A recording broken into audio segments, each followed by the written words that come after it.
அன்பு கொண்ட சகோதர சகோதரிகளே, இளைஞர்களே, பொதுமக்களே மற்றும் என் உயிரின் மேலான அன்பு தமிழர்களே வரவேற்கும் என் முதல்வன் வணக்கத்தை தெரிவித்துக் கொள்கிறேன். இந்த சொல்லின் சொந்தக்காரரோட சொல் இனி என் மூலம் தமிழ்நாடு முழுவதும் தொடர்ந்துட்டே இருக்கும். இதை நான் சொல்றதுல பெருமையாக சந்தோஷப்படுறேன்.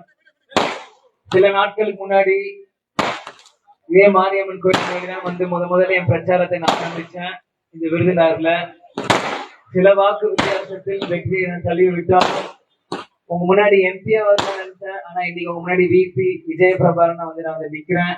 உண்மையிலே கொஞ்சம் மனசு கஷ்டமாக இருந்தாலும் கடைசி வரைக்கும் உங்களுக்காக போராடி உங்களுக்காக உழைக்க நான் தயாரா இருக்கிறேன். ஏன்னா இந்த நேரத்தில் எனக்காக வாக்களித்த அனைத்து மக்களுக்கும் அனைத்து நல்ல உள்ளங்களுக்கும் நான் நன்றி தெரிவித்து சொல்லணும் அப்படின்ட்டு எங்க அப்பா எனக்கு சொல்லி கொடுத்துருக்காரு. ஏன்னா முதல்ல கேப்டன் ஜெயிப்பை நன்றி சொல்ல போனாரு. அதனால நிச்சயம் இந்த நேரத்தில் நன்றி தெரிவிக்கிறதுக்கணும். ஏன்னா வெறும் 4000 ஓட்டு வித்தியாசம் தான் நம்ம வெற்றியை தழுவணும்.